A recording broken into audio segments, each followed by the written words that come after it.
Testing. Joe Casey, I'm an executive producer. Steve Siegel, man of action and executive producer. You guys talk about how the concept for this idea came to fruition.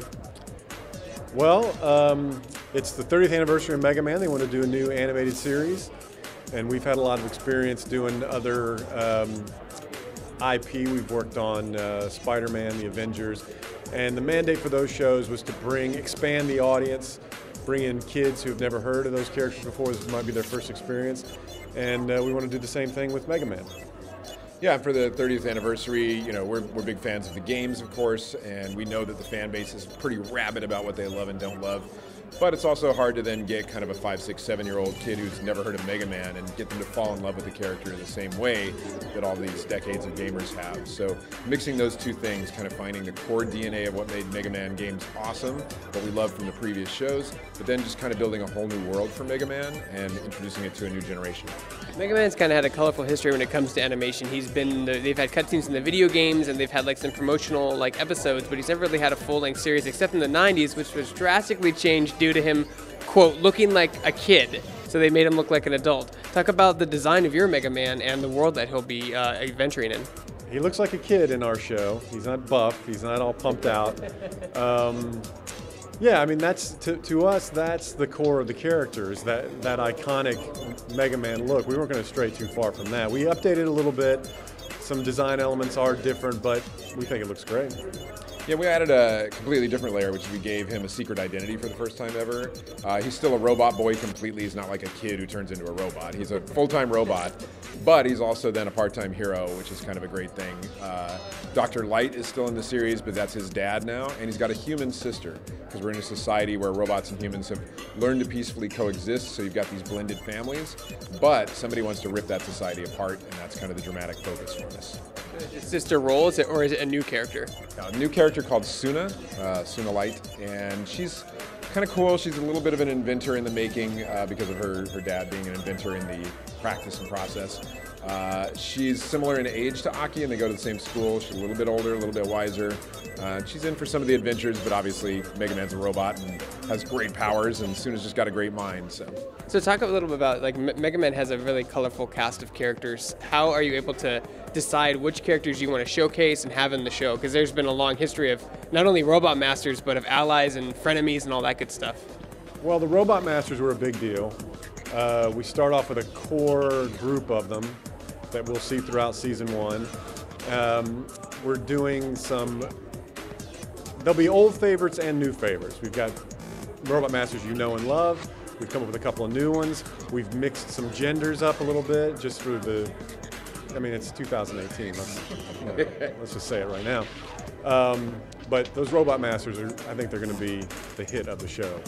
Yeah, and then the extended cast, you know, obviously we've got the nuclear family of Aki, Suna, and Light.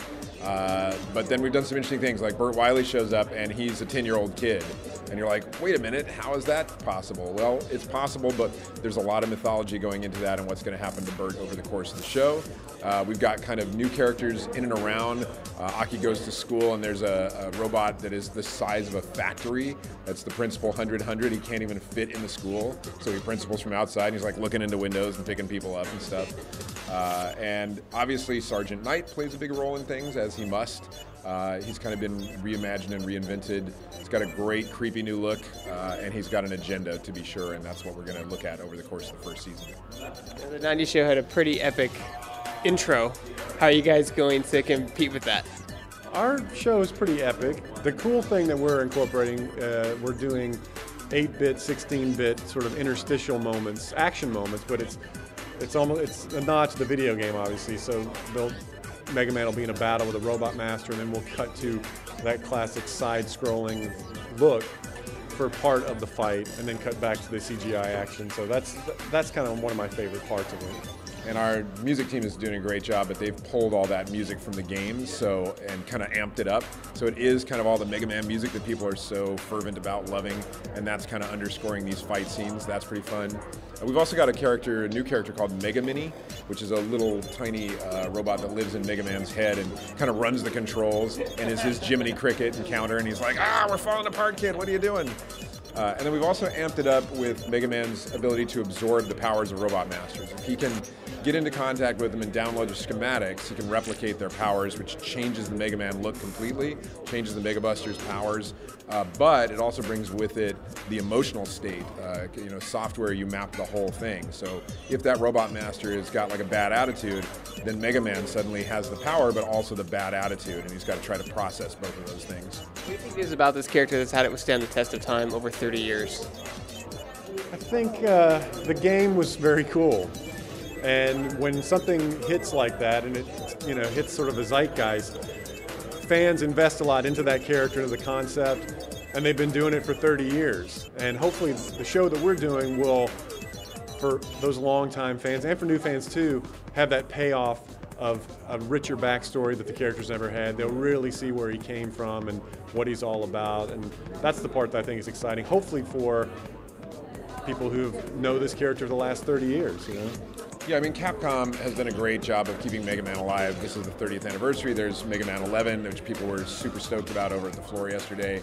And I think they've been very good about managing just what Mega Man is and making sure it stays intact, which is why it was kind of phenomenal that they said to us, don't do what we've done.